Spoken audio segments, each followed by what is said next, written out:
Dia! Hoje é domingo, dia 18 de fevereiro. Sim, senti falta de vocês. A semana passada a gente acabou cancelando a live meio em cima da hora. Eu tava em Natal. Gente, que lugar maravilhoso! Vamos testar o som, faltando menos de um minuto para começar a nossa live da semana.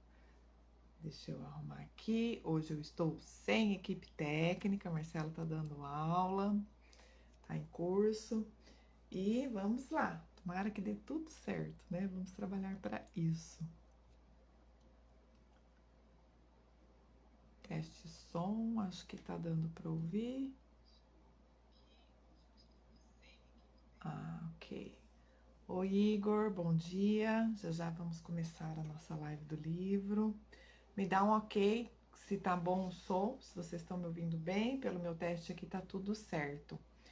Pontualmente 10 horas, sejam todos bem-vindos. Hoje este é o livro. Nós vamos falar sobre as 38 estratégias para vencer qualquer debate, ou melhor, sobre a arte de argumentar segundo Arthur Schopenhauer. O áudio tá baixo? Deixa eu aumentar aqui para ver se melhora. Pronto, coloquei no máximo, me disse se melhorou. Oi, Lilian, bom dia. Dá um ok se o som tá bom também, pra gente poder fazer a live bem, para vocês me escutarem bem também. Schopenhauer, quem conhece, foi, né, um filósofo alemão, tá? E ele trabalhou da era prussiana, vamos dizer assim, e ele trabalhou muito com essas questões da lógica, da dialética, sobre o processo de argumentação, de vencer debates, dentre outras características que ele tem, tá? Ou que ele tinha, né?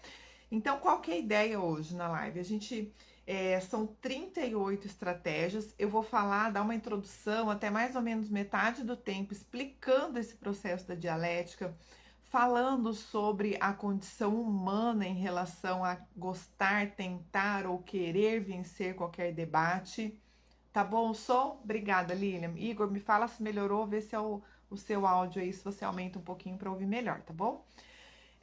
Então a gente vai estar colocando, e no livro, o Schopenhauer, ele fala muito a questão do oponente, ele trata o outro, a outra pessoa, ou as pessoas envolvidas sempre como um oponente, porque trabalha com essa questão do debate como se fosse um contra o outro. Então eu vou estar falando nessa linguagem, tá? Não é a linguagem que eu gosto mais, eu prefiro falar o outro, as pessoas envolvidas, o contraditório, enfim, mas é a linguagem que ele usa. Eu tentei retratar aqui ou colocar o mais próximo possível do que ele nos traz, até porque eu acho que o aprendizado sempre é válido, tá? O livro eu achei um pouquinho difícil de ler, ele tem muitas frases em latim e às vezes eu acabei me confundindo nos próprias argumentações, nos exemplos que ele dá, mas acho que é um livro que sim, vale muito a pena a gente ler, quem puder ler, né, puder adquirir ou emprestar, porque ele traz algumas sacadas, vamos dizer assim, algumas dicas que vale muito a pena. E em alguns momentos, enquanto eu estava lendo o livro, eu acabei lembrando assim de alguns exemplos pessoais. Sabe quando você lembra da pessoa, você fala: "Ah, então é isso que a pessoa faz", ou "Ah, fulano agiu dessa forma, então tem essa explicação". Então é muito legal para você ampliar o seu conhecimento e para você compreender às vezes a forma com que as pessoas se manifestam, tá bom? Bom dia, Fábio, seja bem-vindo. Então eu começo citando Karl Otto Erdmann, que é também um linguista alemão, também um estudioso da filosofia, e ele fala assim: como em qualquer disputa, em uma discussão, o que está em ação não é o desejo pela verdade, mas o desejo pelo poder. E aí a gente vai entender ao longo da live por que ele fala isso, tá? E apesar de eu não achar que é o tempo todo assim, quando você começa a estudar as estratégias, quando você consegue compreender ou ampliar a sua compreensão em relação à própria dialética, às vezes a conclusão é essa mesmo. Quem nunca participou de uma discussão, de um conflito, e a hora que você viu, tava todo mundo brigando e todo mundo falando a mesma coisa. Isso eventualmente acontece, não é? Então, assim, tá todo mundo concordando com a questão, né? Com vamos dizer assim, com a essência do debate em si, mas cada um querendo firmar a sua razão ou falar da sua forma e às vezes acaba brigando à toa. Então é muito interessante a gente entender esse contexto e, de fato, às vezes aceitar, né? Tipo, aceita que dói menos, que sim, na maioria das discussões, dos debates, às vezes as pessoas estão buscando poder, razão, autoafirmação e não o conhecimento em si, ou a verdade em si, ou a solução em si dos fatos, né? Quantas vezes você tentou não brigar e a pessoa ficou ali te cutucando ou instigando porque ela estava afim de briga. Então é mais ou menos, fazendo uma analogia mais grosseira, essa nossa forma de funcionar. A forma como nos comportamos socialmente não mudou muito desde Aristóteles. Usar argumentos e estratégias certas numa conversa é uma arma poderosa em qualquer momento, em qualquer situação. No trabalho, na família, no casal, na faculdade, no voluntariado, aonde quer que a gente esteja se manifestando. E principalmente, óbvio, frente a algum tipo de negociação. E tanto vale para quem quer reforçar um talento, evitar ciladas dialéticas ou simplesmente estar bem preparado para negociações ou qualquer outra ocasião que exija argumentação. O que acontece, como eu já falei, em todos os momentos da nossa vida.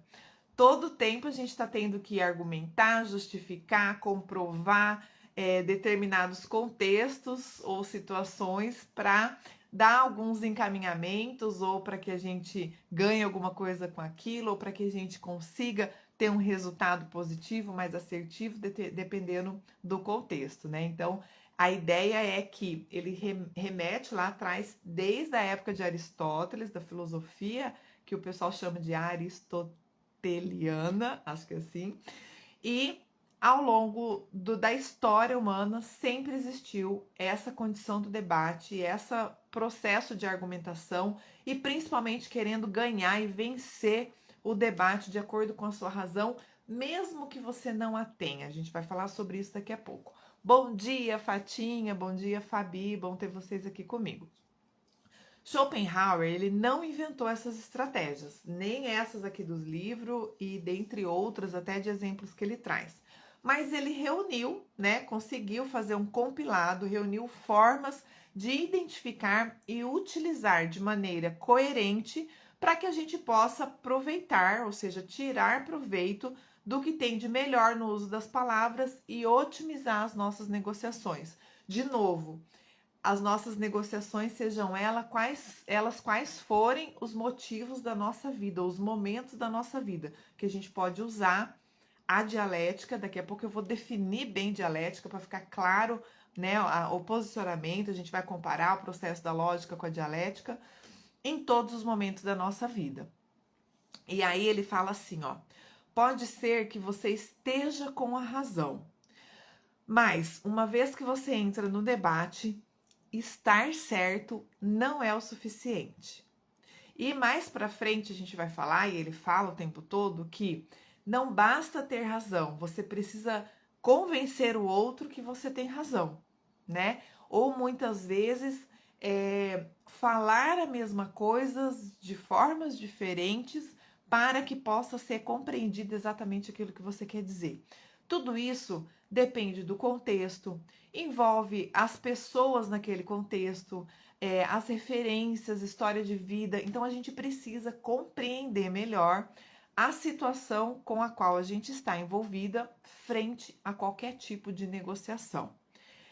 É chocante ver com que frequência ter razão e ficar com a razão não são equivalentes. Que o vencedor de uma discussão não é o que está do lado da verdade e da razão, mas sim o que é mais espirituoso e sabe lutar de maneira mais ágil. Então, ó, como eu falei para vocês no começo, ele trata o opositor ou o debatedor como oponente e trata a negociação, a conversa em si, como quase que uma luta, tá? Comparando com uma guerra. Muitas vezes ele fala essa expressão. Eu acho que eu não trouxe, tentei filtrar isso aqui para vocês na live, para a gente poder, né, tratar o debate como algo mais tranquilo, vamos dizer, até porque é mais comum e é para a gente usar em todos os momentos da nossa vida. Mas Schopenhauer ele traz muito essa parte técnica, como se quase a arte da guerra de Sun Tzu, tá? Fazendo uma analogia aí. Bom dia, Vitória, seja bem-vinda. Quantas vezes aquele que é sutil, honesto e crítico é, entre aspas, violentado pelas palavras e principalmente pela dialética?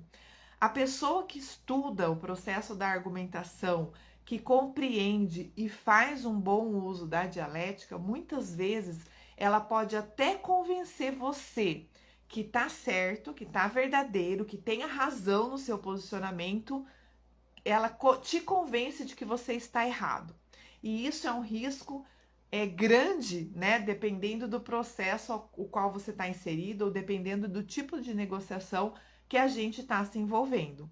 Muitas vezes, Schopenhauer fala aqui, tem outros autores também que falam muito do processo da falácia, e principalmente da falácia lógica. É aquilo que parece que está certo, que a pessoa argumenta, te convence às vezes que você está errado, mesmo sendo que você não está. Complexo, né? Às vezes até parece confuso, mas é assim que funciona. Então a gente precisa estudar sim a arte da argumentação, a arte do debate, a arte de aprender a trabalhar com o processo da dialética, da lógica também, que são distintas, para que a gente possa não ser enganado e conseguir manter e bancar o nosso posicionamento. Inclusive conseguir identificar a hora de sair de cena, a hora que não vale mais a pena gastar tempo, gastar energia, ou às vezes até perder tempo e perder energia mesmo numa discussão que não vai levar a lugar algum, ou não vai levar ninguém a nada, tá bom? Bom dia, Ângela, seja bem-vinda. Muitas vezes atacamos de maneira intencional e outras tantas vezes de modo parcial ou completamente passional. A gente deixa a emoção tomar conta e muitas vezes a gente perde a lucidez, perde a racionalidade nesse momento, o que fica mais fácil com que o nosso opositor ou a pessoa, ou as pessoas com que a gente está debatendo, fica mais fácil com que elas nos convençam ou com que elas nos engulam, como eu gosto de dizer, e façam valer o posicionamento deles, independente de quem tem razão. Através de estratégias e falácias lógicas, dando a entender que o outro é que está errado na sua abordagem, por mais correta ou adequada que ele esteja. Então a gente precisa aprender a ficar atento e a identificar quando isso acontece para a gente não ser enrolado, tá? Quem entender o princípio do mecanismo dessas estratégias e conseguir tirar conclusões dos casos mais complicados, será visto com admiração, pois compreende os numerosos casos que têm a ver com as falácias e ainda são usados a todo momento e não são fáceis de identificar no dia a dia. Às vezes, vocês já ouviram ou conhece alguém que a gente fala assim, a pessoa, ela mente tanto que até ela acredita na própria verdade? Então, muitas vezes é isso que a dialética pode causar. Num processo de debate, de discussão, de negociação, às vezes, em função da dialética, o outro pode te convencer de que você está certo, sendo que você não está, ou o que é pior, na minha opinião, né? O contrário, sendo que você está, te convencer de que você está errado, sendo que você não está. Em casos complicados e de difícil compreensão, termos técnicos curtos estão ausentes por completo e por isso é difícil impedir as falácias de forma clara e concisa no decorrer de um debate acalorado. Às vezes a pessoa começa a inventar moda, criar história, trazer exemplos que não fazem sentido e que deixa você vendido, atordoado, confuso. Quem nunca participou aqui de uma reunião, de um debate, de uma discussão, e de repente a pessoa começou a usar um argumento que você parou para pensar e falou: o que essa criatura está falando? De onde que ela tirou isso? Então, prestem atenção nesses detalhes, tá? Porque pode ser que no meio dessa confusão, com esse tipo de abordagem aparentemente nada a ver, a pessoa distorça a discussão ou leve a discussão para um outro rumo que não era aquele objetivo inicial. Sabemos que com raiva ninguém é capaz de julgar corretamente, e o modo de instigar a raiva do outro é ser explicitamente injusto com ele. E aí a gente chama atenção para os defensores da justiça alheia ou das autojustiça, né? Que muitas vezes a gente fica injuriado, quer brigar com uma situação e pode ser que a pessoa ou as pessoas estejam exatamente usando desse processo de injustiça para nos fragilizar. Ela pega no nosso ponto fraco, é uma das estratégias e é utilizada em outras estratégias também. Schopenhauer traz aqui no livro, a gente vai falar das 38 daqui a pouco. E a pessoa usa essa questão de pegar no ponto fraco, de tratar aparentemente com injustiça, para que você se emocione, para que você entre num processo de defesa e possa muitas vezes acabar se confundindo, se desestabilizando, se destemperando e perdendo a credibilidade numa discussão, tá? Bom dia, Tarsila, seja bem-vinda.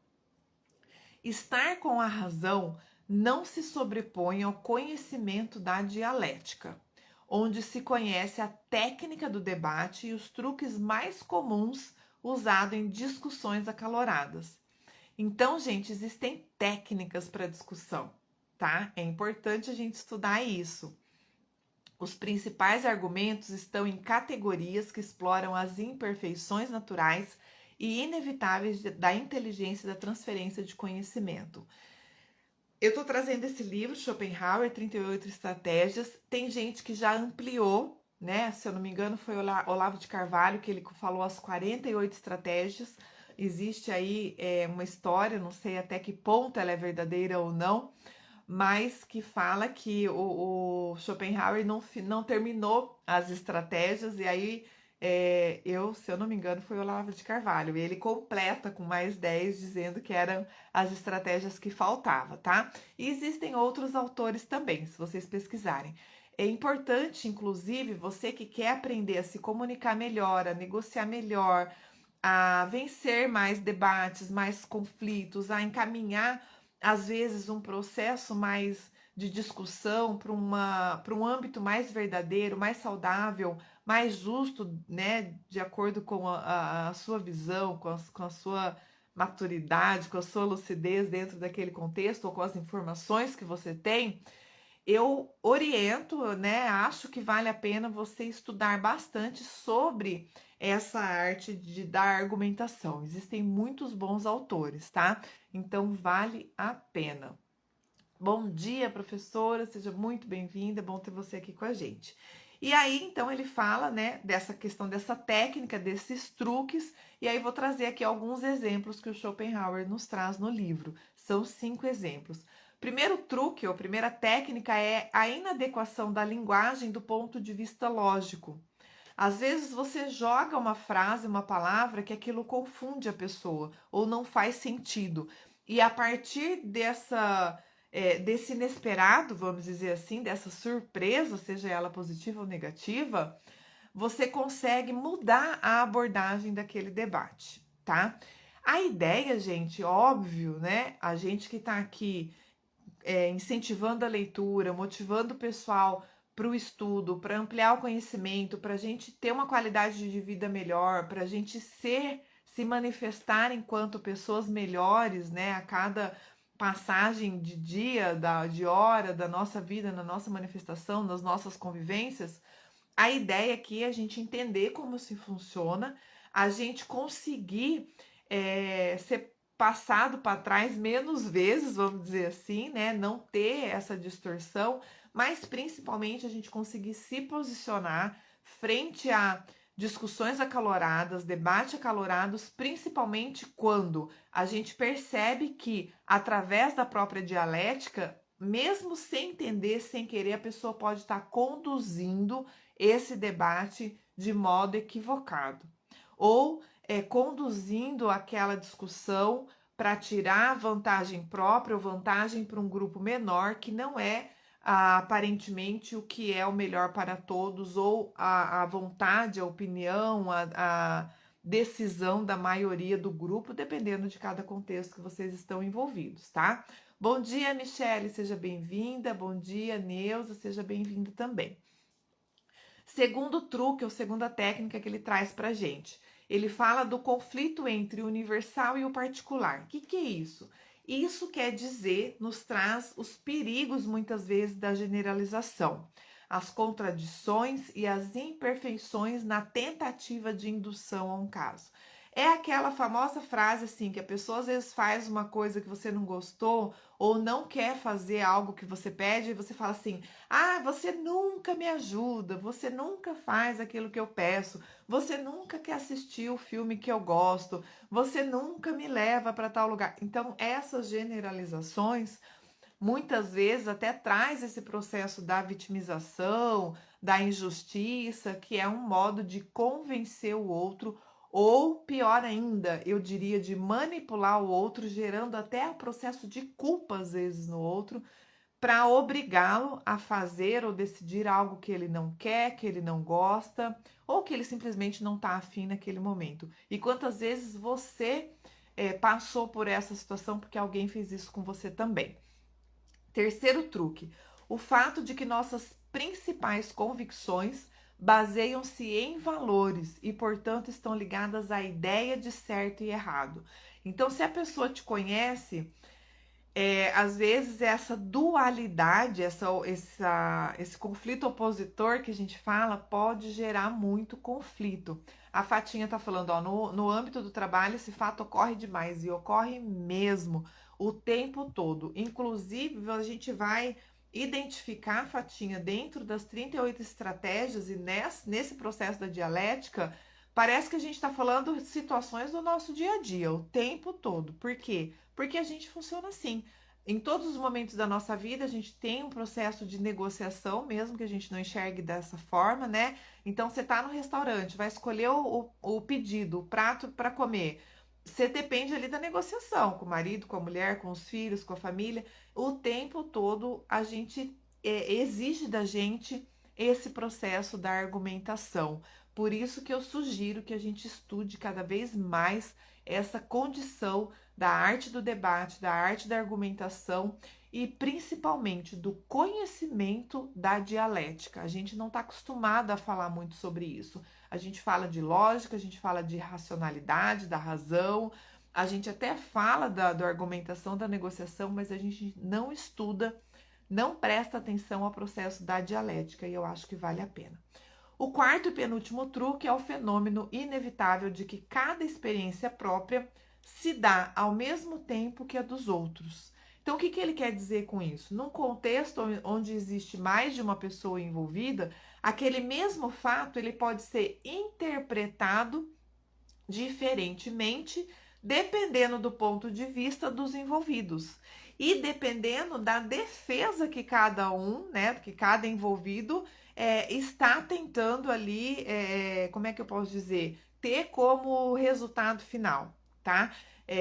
Eu lembro muito de um meme que tem por aí nas redes sociais, que é o número 6 ou o número 9. Não sei se vocês já viram, que tem ali o desenho do numeral. Quem tá na ponta da bolinha, vamos dizer assim, tá vendo o 6. Quem tá na ponta da perninha tá vendo o número 9.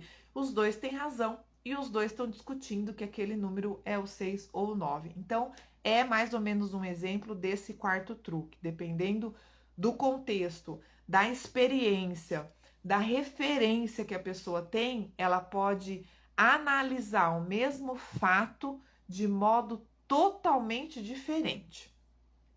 Quinto e último truque é a tendência irradicável de todas as pessoas ao pensamento absoluto. A gente é absolutista, muitas vezes até rígido, enquanto os nossos valores, os nossos conceitos e o próprio conhecimento são relativos.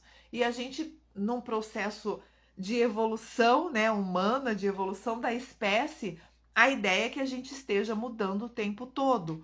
Então, a gente vai sim se melhorar, a gente vai às vezes, ter uma opinião diferente ou um pensamento diferente sobre o mesmo fato do que a gente tinha 5 anos atrás, em função das nossas experiências, das nossas vivências, dos próprios resultados que esse mesmo fato acarretou no passado e da vontade que eu tenho de ter resultados diferentes, né? Então, fazendo algumas analogias aí para tentar ampliar a percepção dessa tendência nossa de ser muito absolutista, sendo que tudo que nos envolve é relativo, né? Ou quase tudo que nos envolve tem uma certa relatividade.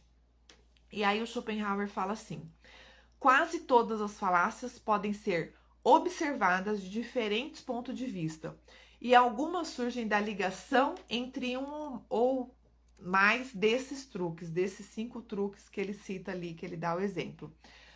Falaremos então sobre a dialética erística, que é a arte de ter razão.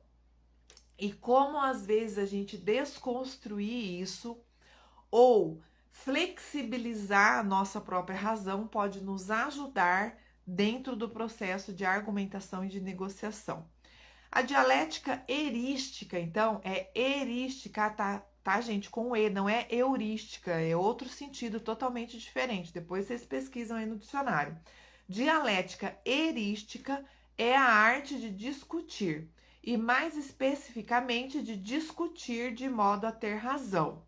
É possível ter razão objetiva em relação ao assunto em si, e ainda assim, aos olhos dos observadores, não ter razão.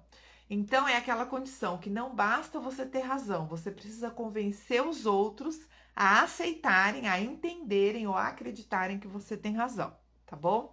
Bom dia, Lelo, seja bem-vindo. A verdade objetiva de uma argumentação e a sua aceitação pelo ouvinte são coisas diferentes. Então, você precisa ajudar o seu ouvinte a compreender aquilo que você está falando. Eu já falei em algumas lives aqui aquela questão que eu sou responsável pelo que eu falo, não pelo que o outro entende, né? Isso não é verdade. Eu sou responsável sim pela forma como eu me manifesto, óbvio, mas principalmente como o outro está compreendendo a minha manifestação. É responsabilidade minha, sim.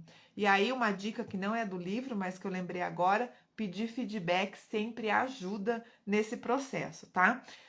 A lógica tem a ver com o conteúdo da argumentação e a dialética tem a ver com o convencimento dos demais.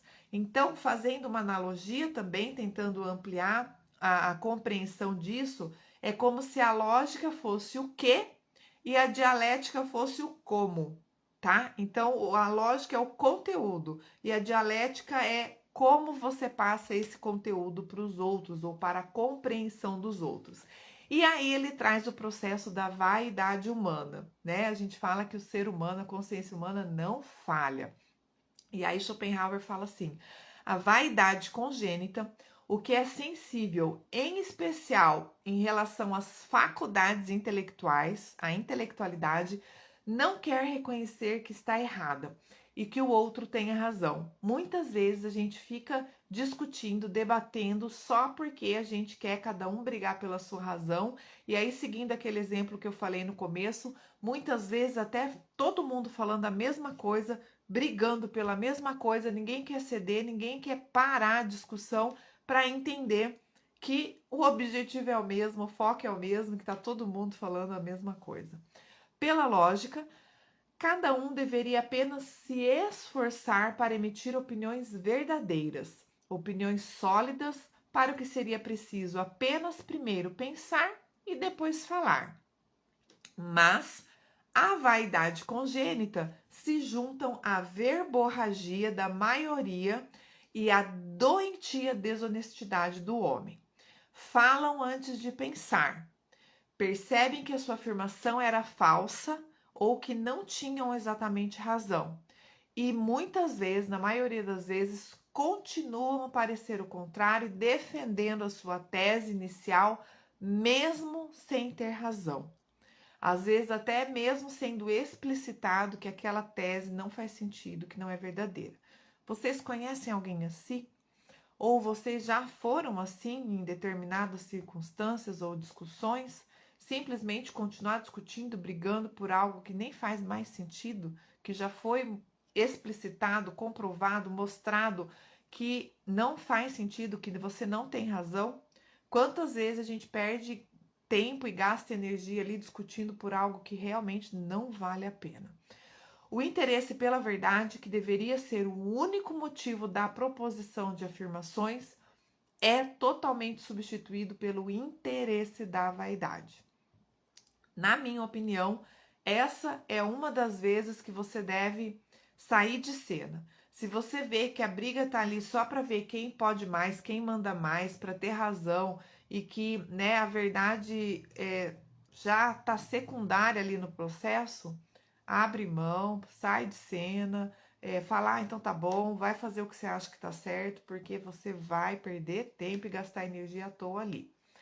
Quem discute, via de regra, não luta pela verdade, mas por suas afirmações e age por interesse pessoal.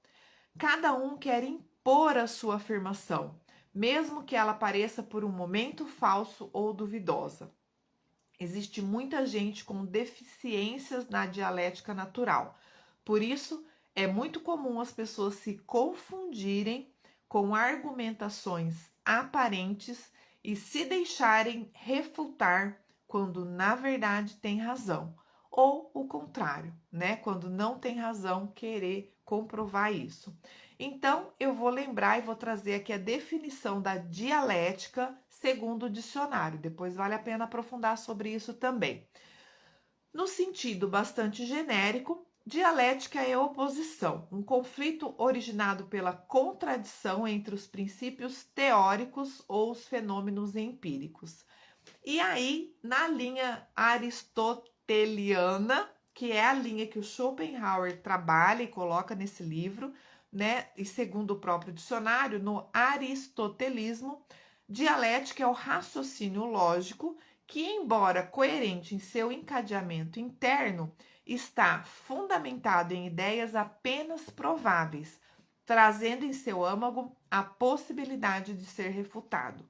Então, muitas vezes é aquela ideia inicial que a gente tinha que, ao longo da discussão, a gente percebe que não era bem assim, tá? Mesmo quando a lógica não tem nenhuma utilidade real ou prática, a dialética certamente tem. A lógica se ocupa com a forma das afirmações e a dialética se ocupa do seu significado ou matéria, ou seja, do conteúdo. A Fatinha, suas lives têm o objetivo de mudar esse paradigma. Gratidão. Obrigada, Fatinha. É isso mesmo. A ideia é a gente ampliar e conseguir trabalhar cada vez melhor, principalmente agora, né, com essa nova definição ou com o processo da dialética que a gente usa o tempo todo e muitas vezes a gente não se atenta a isso, tá? É importante sim essa busca pelo conhecimento, essa busca por querer ser melhor, por querer fazer o melhor, para ter uma vida mais leve, uma vida mais tranquila e uma vida mais feliz, né? E aí o Schopenhauer traz assim, ó, que a verdade de uma afirmação deve ser distinguida e separada da maneira como ela é apresentada e da aprovação de quem a recebe. Quantas vezes a gente falou um contexto, uma situação, um fato, e esse fato foi distorcido em função do desejo, do resultado por outra pessoa ou da defesa do interesse próprio, como ele traz aqui para gente. Aristóteles afirmava que toda discussão parte de uma tese ou um problema, e então a gente traz argumentações que devem servir para resolver, comprovar essa tese ou resolver esse problema. Isso tem a ver com as 4 relações entre os conceitos. Que relações são essas? A definição em si, o seu gênero, as suas particularidades e a qualidade. Qualidade no sentido daquilo que qualifica o outro, tá?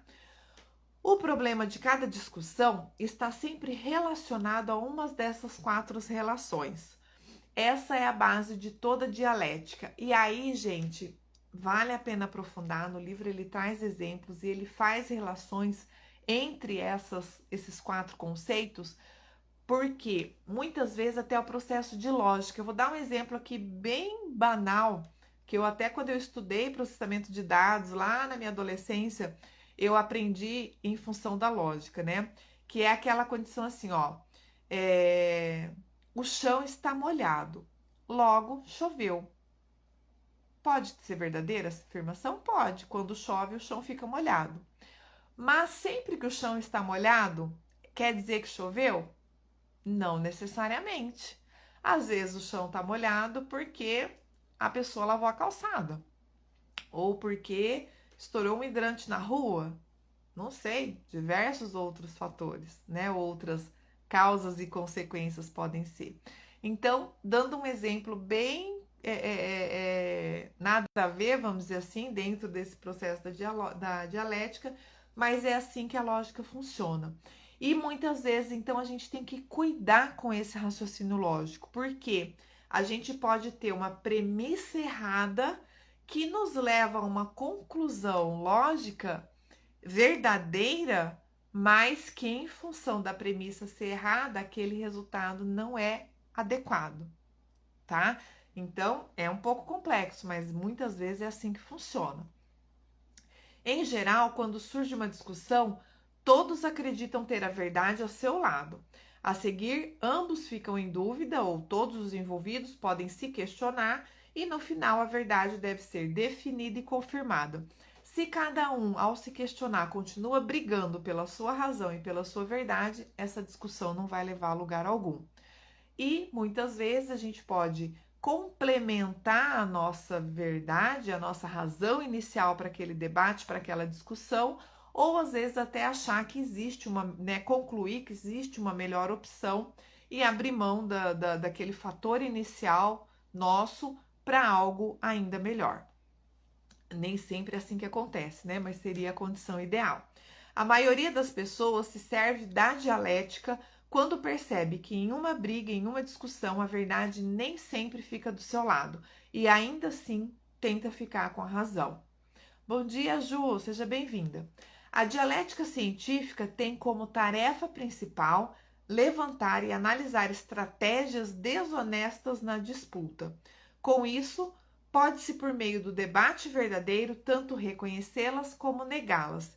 E aí, gente, eu vou fazer um parênteses aqui que a gente precisa tomar muito cuidado com o processo da intencionalidade. Da mesma forma que a gente está estudando a dialética, a arte de argumentar, o processo de debater para conseguir chegar a uma conclusão, uma decisão melhor para todos, as pessoas mal intencionadas, muitas vezes a pessoa mau caráter pode usar desse mesmo conhecimento, dessa mesma dialética para distorcer o processo, para distorcer a informação, para fazer com que todos caminhem por determinada, né, por uma decisão, apenas defendendo os próprios interesses e às vezes até fazendo coisa errada, tá? Então vale a pena a gente ficar atento com isso também. Antes de tudo, deve-se considerar a essência de toda discussão, o que realmente acontece nela. Existem duas maneiras para refutá-las: através de um modo ou através de um método. Através dos modos, né, pelos modos, é quando a gente consegue mostrar que a afirmação não concorda com a natureza da coisa. Nada acrescenta a verdade objetiva. Então, usando essa analogia aí do chão, a gente fala assim: ah, o chão tá molhado, quer dizer que choveu. E aí a gente refuta o modo dizendo: não, o chão tá molhado porque eu lavei a calçada. E aí molhei a rua. Não é por causa da chuva, não choveu hoje, tá? Então é pelo modo em si, né? Quando você afirma algo que não condiz, que é contrário à natureza daquela coisa. Ou então pelos métodos. Normalmente, pelos métodos são os ataques direto à tese em seus fundamentos ou indiretos às suas consequências, tá? E aí vale a pena ler no livro também para aprofundar mais. Eu não vou fazer isso aqui porque eu quero pelo menos passar as 38 estratégias para vocês e a gente já está adiantado na hora. Premissas verdadeiras só podem ser seguidas por conclusões verdadeiras. apesar das premissas falsas, nem sempre serem seguidas por conclusões falsas. Então, aquilo que eu acabei de falar. Às vezes você chega a uma conclusão verdadeira, mas a sua premissa é falsa. E é isso que faz com que a gente muitas vezes trabalhe, encontre ou se confrontem com as falácias lógicas. Aquilo que parece verdadeiro, parece real, parece fazer sentido, mas na verdade não é, porque a premissa tá falsa, tá? Não podemos discutir com quem nega princípios. E aí, de novo, antes de ir para as estratégias, é a última frase que eu cito aqui do Schopenhauer: não podemos discutir com quem nega princípios. Então, se você vê que a pessoa está incoerente, está querendo te convencer, usando uma falácia lógica, querendo que você acredite como verdadeiro algo que não existe, abre mão, sai da discussão, porque não vale a pena. Tá? A própria pessoa está se enganando frente àquela realidade que não existe, ou distorcendo aquela realidade para te convencer a algo que ela quer que você faça para ela. Então fique atento, não perca tempo, não tente mudar a pessoa, porque se ela já está usando do subterfúgio, da irracionalidade, da incoerência, querendo te convencer de uma verdade que não existe, quer dizer que ela não vai te ouvir, tá? Então não perca tempo em relação a isso. Abre mão, fala então tá bom, você faz o que você quiser e segue a sua vida, encerra a discussão, porque não vale a pena perder tempo com isso também, tá bom? Vamos então às 38 estratégias de Schopenhauer com a arte de argumentar.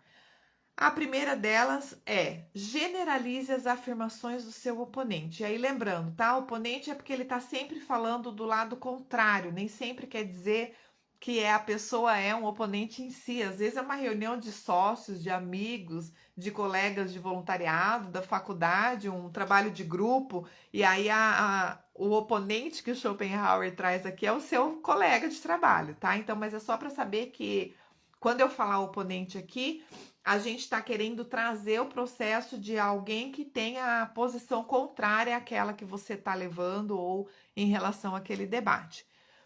O que significa isso? Generalizar as afirmações, né? Consiste em levar a afirmação do oponente além da sua fronteira natural, tomá-la e interpretá-la de maneira mais ampla e generalista possível e, sempre que possível, exagerá-la, porque quanto mais geral se torna uma afirmação, mais ataques ela pode receber e mais fácil fica de manipular ou de direcionar, né? Então fica atenta, até você, quando você quer usar um argumento ou convencer alguém que você fala, você nunca quer assistir o filme que eu quero, por exemplo, né? Você, na verdade, está dando um tiro no próprio pé, porque quando você generaliza, a pessoa rapidamente pode, vamos dizer assim, acabar com o seu argumento, porque quando você fala, você nunca faz o que eu quero, a pessoa fala, não, ontem eu fiz isso, há 5 minutos eu fiz aquilo outro, 5 anos atrás eu também fiz aquilo, então você sai de mentiroso na história, né? Porque não é nunca, pode ser de vez em quando, pode ser sempre na discussão do cinema, do filme, do que comer, mas não é nunca. Então, cuidado com as generalizações, tá? E quando você vê que isso está acontecendo, você consegue, de novo, faz o uso da lógica, da racionalidade, do conteúdo, para poder colocar da melhor forma e fazer a pessoa entender que não é exatamente aquilo ou daquele jeito que ela está falando. Segundo, homonímia, homônimos, tá? Mude os significados das palavras-chave do contraditório, do seu oponente. Sinônimos são duas palavras para o mesmo conceito, palavras diferentes que significam a mesma coisa. Homônimos são dois conceitos descritos com a mesma palavra. Então, é a mesma palavra com significados diferentes. E isso, às vezes, confunde, tá? Ou pode confundir. E muitas vezes o outro usa disso exatamente com a intenção de confundir mesmo. Porque aí você pensa que é uma coisa e, na verdade, é outra que ele está querendo dizer. O sofisma consegue enganar, especialmente quando os conceitos estão relacionados entre si e tendem a ser combinados, tá? Fiquem atentos em relação a isso. Terceira argumentação, confunda a argumentação. Interpretar a afirmação de modo relativo ou em um sentido totalmente diferente. Então, às vezes eu falo assim, vamos usar esse exemplo do cinema, né? Ah, eu queria ir no cinema hoje assistir o filme X. Aí outra pessoa fala assim, ah, se não for para assistir o filme X, então você não quer ir no cinema? Ou, ah, eu também queria ir no cinema, mas eu só vou se for para assistir filme Y. E aí você confunde a argumentação da pessoa. Daqui a pouco você está discutindo, a pessoa não sabe mais se ela queria ir no cinema, se ela queria assistir o filme X ou Y, ou se ela só queria ir passear no shopping, tá? Dando uns exemplos aí bem histriônicos, né? Mas para explicitar essa condição da confusão. Quantas vezes você estava discutindo, estava participando de um debate, de uma negociação, de uma reunião, e você parou para pensar e falou assim: nossa, o que ele tá querendo dizer com isso? Já estou confusa. A discussão começou para definir, sei lá, o horário de um projeto, e daqui a pouco a gente está falando de horário de trabalho dos operários na fábrica, sabe? Assim, uma coisa nada a ver. Quantas vezes isso já aconteceu com você? É essa técnica que o seu oponente está querendo dizer. Ele confunde a argumentação para chegar à conclusão que ele quer. Quarta, prepare o caminho, mas oculte a conclusão. Quando alguém quiser tirar uma conclusão, não deve deixar que ela seja prevista, mas deve fazer com que as premissas sejam admitidas uma a uma. É quando você vai levando a pessoa a concluir aquilo que você quer, mas não falando o resultado de fato. Você traz algumas premissas, vai com alguma argumentação para que ela chegue àquela conclusão. Essa estratégia é muito usada como técnica de vendas, né? Então você fala assim para a pessoa: você não está precisando, você não acha que é justo você ter viajar uma vez por ano, todo ano? Você não trabalha demais e deve ser compensada pelo seu esforço, passeando, vindo para uma praia? Você não acha que você deve, nas suas férias, conhecer tal lugar? Então você vai direcionando a pessoa para chegar àquela conclusão que é viajar no final do ano, que é o que você queria. Ao invés de falar assim para a pessoa: vamos viajar no final do ano? Ah, não vai dar, é muito caro, é isso, é aquilo e tal. Então você vai convencendo a pessoa através de pequenos fatos, pequenas premissas, até que ela chegue àquela conclusão que você gostaria que ela chegasse, tá? Isso também é comum de acontecer às vezes entre marido e mulher, pai e mãe, filho e filha, né? Quinto, gente, eu vou correr aqui, ó, porque nós temos 38 e falta só 15 minutos para finalizar o nosso tempo. Então, eu vou falar a estratégia, vou dar essa definição rápida, e se tiver alguma que vocês querem que comentem, que não entendeu, para dar alguns exemplos, porque senão não vai dar para ficar dando exemplo em todas, aí vocês me falem, manda aqui no chat que a gente retoma ela, ou uma ou algumas que vocês quiserem, tá bom? Quinta, use as premissas do seu oponente contra ele. É quando você argumenta conforme a maneira dele pensar. Você usa aquela palavra, aquela frase, aquele argumento que ele falou e faz uma inferência contra ele mesmo. Ah, então se você quer ir no cinema hoje à noite, quer dizer que você não quer sair para jantar comigo, é isso? Tá? Você confronta, né, a pessoa contra ela mesma. E na verdade não tem nada a ver, não é aquilo que ela falou. Não quer dizer que ela não quer ir jantar nesse exemplo, né? Só quer dizer que ela gostaria de ir ao cinema, tá? Então, mais ou menos isso. Sexto, mude as palavras do oponente para confundi-lo. Dá-se a entender que é a mesma coisa que se quer tanto refutar. Também esse processo da confusão, gente, dentre todos os argumentos e vários outros que não estão aqui no livro, é o mais comum. Se vocês perceberem, preste atenção durante as discussões, debates, reuniões, é o mais comum de acontecer. Quando alguém quer te convencer a algo ou convencer outro alguém a alguma coisa, ele começa às vezes a querer confundir a pessoa ou querer dizer que ela disse, achar, às vezes se coloca no processo de vitimização para convencer, para manipular o outro. Fiquem atentos em relação a isso. Sétimo, faça o oponente concordar de forma indireta. Fazer muitas perguntas amplas de uma vez para esconder o que se quer que admita. Você começa a perguntar, a pessoa vai concordando com você de forma indireta e daqui a pouco ela chega à conclusão que aquela premissa dela anterior não é real ou não é a que vai ser decidida dentro daquele contexto, porque ela já concordou com você em várias outras premissas, levando a uma conclusão contrária àquela que ela gostaria de ter ou de fazer. Oitava, desestabilize o oponente. Ao provocar a raiva, o oponente sai fora do seu equilíbrio e racionalidade para julgar corretamente e perceber a própria vantagem. Então, é por isso que antes ele fala dessa questão da raiva ali, né? Quem discute, via de regra, não luta pela verdade, mas por suas afirmações e age por interesse pessoal. É muito fácil, né?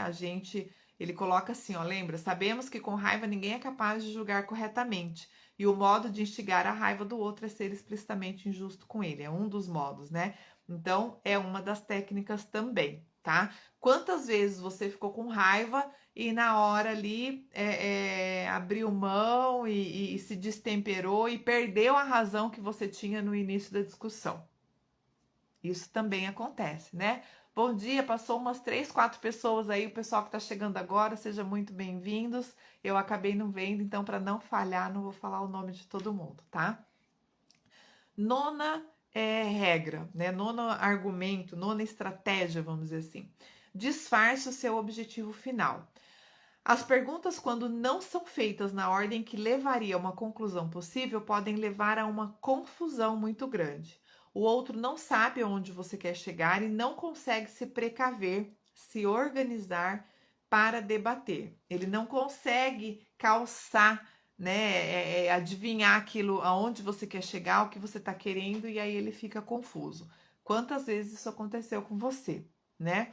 Então, é uma estratégia para né, disfarçar esse objetivo final. De novo, ó, tá vendo? Trazendo o processo da confusão, da argumentação, da pessoa não saber exatamente, nem entender mais aquilo, o início da discussão, da onde que começou toda aquela conversa.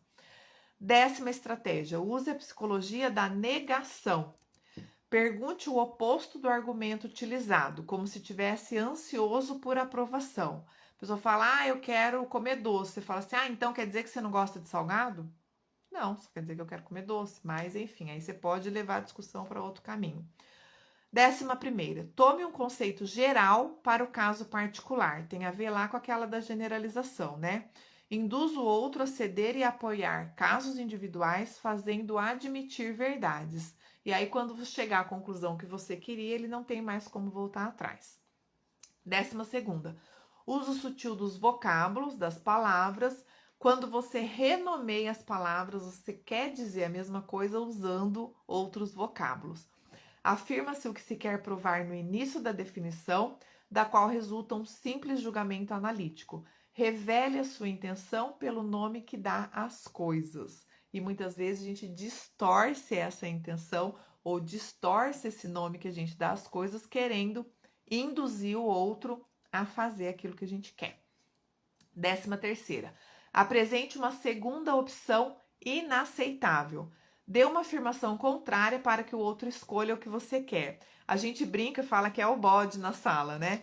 Então, às vezes, o negócio está muito complicado, está muito difícil, aí você traz uma situação ainda mais difícil que alivia aquela premissa inicial mais complexa, tá?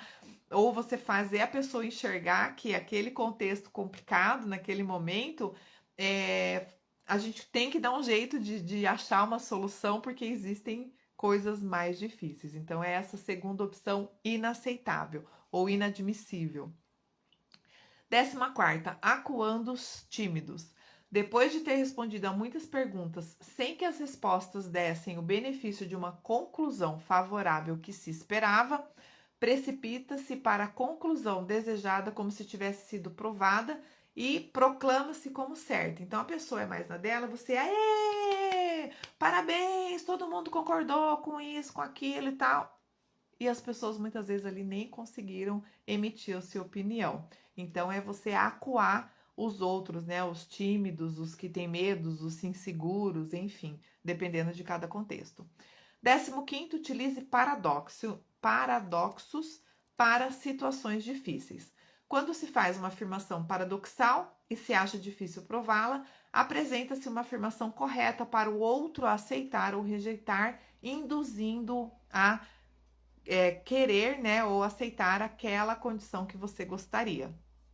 16ª, desqualifique o argumento do outro. Procure alguma inconsistência diante da afirmação do outro em relação a alguma outra afirmação que ele fez ou admitiu. Desacredite a crença do oponente contradizendo com suas próprias ações. Então, é aquela condição assim que você chega a uma conclusão desqualificando aquilo que o outro falou, e muitas vezes essa desqualificação é contradizendo ou falando o contrário do que a pessoa queria dizer, tá? Quantas vezes você falou uma coisa e a pessoa falou, então você não gosta disso, ou não gosta daquilo, ou quer fazer isso, não quer fazer aquilo, e não tinha nada a ver com o seu posicionamento inicial. 17º, faça uso da dupla interpretação. Faça uma diferenciação sutil, dando outro significado ou sentido.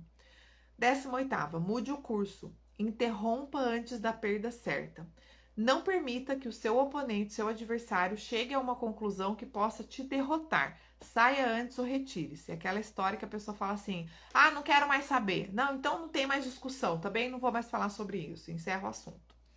19º, desfoque. Depois encontre uma brecha. Utilize a generalização e depois devolva o ataque retomando a questão. Devolva, né, o argumento, o questionamento ou o direcionamento daquela discussão, retomando a questão. 20ª, não arrisque num jogo ganho. Quando já houver testado as premissas e elas forem aceitas, não se deve buscar esta confirmação novamente, e sim apresentá-las como verdade absoluta. Então, se a pessoa já concordou, não retoma a conversa, não abre de novo a discussão, já está resolvido, próximo passo, no próximo item. Eu trabalho com vendas, né? Nas vendas, às vezes a gente vê isso. Às vezes a pessoa quer comprar e a gente tenta assistir uma palestra do Thiago Conser na convenção, que ele fala que a gente tenta desvender. A pessoa quer comprar e você quer convencer ela a não comprar, né? Então, são coisas engraçadas, assim. A pessoa já aceitou o seu argumento e você quer ficar ali convencendo ela a não aceitar aquilo que já está resolvido. 21ª, use as mesmas armas. Resolva por meio de uma discussão de estranheza e superficialidade ou responda com contra-argumentos aparentes e encurte a discussão. 22ª, reduza a força do argumento principal. Recuse-se a admitir algo que está sendo discutido. Não deixe com que o outro argumente e ganhe a discussão. Reverta a história contra ele mesmo. 23ª, provoque o oponente. A contradição e a briga estimulam o exagero das afirmações. Quando refutamos o exagero, é como se refutássemos a fase original. E, de novo, a destemperança, muitas vezes, gera uma situação onde ninguém chega a lugar nenhum. 24ª, torne a alegação do outro inconsistente. A partir de uma afirmação e por meio de falsas inferências e distorções das ideias, extraia dela outras afirmações que o oponente não quis dizer de jeito nenhum, fazendo parecer que a primeira afirmação deu origem à segunda. Essa é a estratégia que mais explicita o processo da falácia lógica, tá? 25ª, use a exceção para destruir a tese. Use apenas um único caso ao qual não se aplica a afirmação para derrubá-la. 26ª, reforça um aspecto no oponente, depois destrua o seu valor. É quando a gente enche a bola para depois cortar e acabar com a conversa, né? Quando o argumento que o oponente quiser usar para si poderá ser mais bem usado contra ele. 27ª, deixe o seu oponente desequilibrado. Se um oponente fica bravo de maneira inesperada com o argumento, deve insistir nele com mais afinco, pois um ponto fraco da linha de pensamento foi atingido e nesse ponto o oponente está mais vulnerável para ser atacado. Então essa é aquela ideia de pegar pelo ponto fraco, tá? E você deve ficar atento, porque todos nós temos as nossas fragilidades. Então não deixa a pessoa usar esse argumento, esse subterfúgio para poder te derrubar. Tá? A pessoa às vezes aponta um defeito seu. Tá bom, eu tenho esse defeito, mas isso não tem nada a ver com a discussão. E segue a reunião. 28ª, ganha simpatia da audiência e ridicularize o adversário. Especialmente aplicado quando pessoas cultas discutem diante de uma plateia leiga. Faz uma objeção inválida que a plateia não conseguirá entender. Temos apenas 2 minutos e 10 argumentos para fazer. Podemos atrasar 5 minutinhos, que eu passo rapidinho esses 10, pelo menos para vocês pesquisarem depois pela internet, pode ser? Vou seguir aqui, tá? Se vocês acharem que não, a gente interrompe, eu finalizo com a frase final e depois vocês vão ler no livro as outras estratégias. 29ª. Não se importe em fugir do assunto se estiver a ponto de perder. Podemos? Então seguimos, no máximo mais 5 minutos eu consigo passar todas. Não se importem em fugir do assunto se estiver a ponto de perder. Comece de repente a falar de algo completamente diferente, como se tivesse a ver com a questão discutida e fosse um argumento contra o oponente. Aquela história de trazer uma informação nada a ver. Meu marido faz isso o tempo todo. Às vezes a gente começa a discutir e ele não quer continuar aquela discussão, daí ele fala assim, nossa, olha, acho que vai chover hoje e tal. Ele fala uma coisa nada a ver para encerrar, né, a discussão ou o debate ali. Às vezes a gente começa a rir, às vezes eu falo para ele, não adianta que eu quero essa decisão. Enfim, mas é uma estratégia. Você foge do assunto. 30ª, aposte em credenciais e acue a todos. Essa é a voz da autoridade. Em vez de motivos, utiliza-se a autoridade. Pode-se citar o que alguém disse em outro sentido ou em outra circunstância. Aos que falsificam, inclusive, as autoridades. É a famosa carteirada. E muitas vezes tem gente que até usa a falsa carteirada. Fala que alguém importante, alguém relevante falou alguma coisa que não é verdade para convencer o outro, tá? Fique atento em relação a isso. Hoje em dia, então, na era do fake news, isso acontece, ó, aos montes. 31ª. Complique o discurso do seu oponente. Quando não tiver nada para contradizer, declare-se incompetente com um toque de ironia, insinuando aos presentes de que o seu oponente disse alguma besteira. É quando a gente desfaz daquela condição querendo desestabilizar o outro. 32ª. Colhe um sentido ruim na alegação do outro. Coloque uma categoria, ele fala odiosa, eu acho que é muito forte, mas deve ser assim mesmo. Coloque uma categoria odiosa na afirmação do seu oponente. Então, às vezes ele fala assim, eu não quero comer banana. Aí você fala, é porque banana faz mal pro intestino? Sei lá, né? Alguma coisa assim que não tem nada a ver, mas que vai contra aquilo que o oponente está afirmando. 33ª. Invalide a teoria pela prática. O que pode estar certo na teoria, na prática está errado, principalmente quando não se aplica, eu diria. Aqui, aceita-se as premissas, mas nega-se a conclusão em contradição à regra. 34ª. Encontre e explore o ponto fraco. Outra estratégia, outra forma de fazer isso, né? Quando não dá uma resposta direta ou informação direta para uma pergunta ou argumento, mas evade-se por meio de outra pergunta ou de outra resposta indireta. É sinal de que encontrou-se o ponto fraco. Insista nele. Tá? Quando você vê que a pessoa está desestabilizando, ou se você vê que a pessoa está desestabilizando, saia disso, porque ela vai tentar insistir nisso para te manipular. 35ª, mostra ao seu oponente que está lutando contra os próprios interesses. Em vez de agir sobre o intelecto por meio de argumentos, age-se sobre a vontade do oponente e dos ouvintes como se fossem os motivos. Você acaba, às vezes, distorcendo os fatos e a realidade em função daquilo que se deseja. É mais uma forma de trabalhar com a emoção. 36ª, confunda e assuste o oponente com palavras complicadas. Quando o oponente está acostumado a ouvir coisas que não entende, finge que as entendes, use palavras difíceis para dissuadi-lo e reconhecer as suas afirmações. 37ª, destrua a tese boa pela prova frágil. Eu acho que isso é assim, quase desumano, tá? Mas é uma estratégia.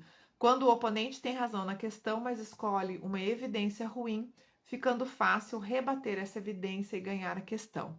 E por último, 38ª, como último recurso, parta para o ataque pessoal. Eu gostaria de me posicionar e dizer que eu sou contundentemente contra essa estratégia. Eu acho que nada justifica e nada vale a pena partir para o ataque pessoal. Mas é a última estratégia deixada pelo Schopenhauer neste livro. saia do assunto em questão e ataque de alguma maneira o seu oponente. Eu acho que nada justifica. A gente tem que debater, tem que discutir, tem que brigar pelas ideias, pela aquilo que a gente acha que é a melhor condição, pela melhoria de todos, jamais por pessoas. Discuta ideias, debata ideias, não discuta pessoas, tá? Então, de novo, quero reforçar o meu posicionamento que eu sou contra esta última estratégia. Partir para ataque pessoal, na minha opinião, nunca é a melhor opção, tá? Tá longe de ser uma opção, uma estratégia inteligente para esse tipo de contexto. E aí, para finalizar, conforme eu falei para vocês, no máximo 5 minutos, estamos aqui indo no último no último minuto desses 5 de extensão, eu trago a seguinte frase, citando ipsis literis o Schopenhauer. A lógica, a ciência do pensamento, isto é, o processo da razão pura, poderia então ser completamente construída a priori. E a dialética, em grande parte, apenas a posteriori, a partir do conhecimento empírico das perturbações que o pensamento puro sofre diante das diferenças individuais no pensamento conjunto de dois seres racionais e diante dos meios que cada um dos indivíduos utiliza para fazer que seu pensamento individual valha ou para fazer ele valer como puro e objetivo. Então, finalizo agradecendo vocês por estarem aqui mais esse domingo. Domingo que vem eu estarei em São Paulo, mas teremos live, tá? Vou ler esse livro aqui, O que Todo o Corpo Fala. Vamos falar de, já que nós trouxemos o processo da comunicação via lógica e dialética, a gente vai falar agora uma outra forma de se comunicar da melhor maneira possível, tá bom? Beijo grande, excelente fim de domingos a todos, uma semana maravilhosa e a gente se encontra domingo que vem. Obrigada!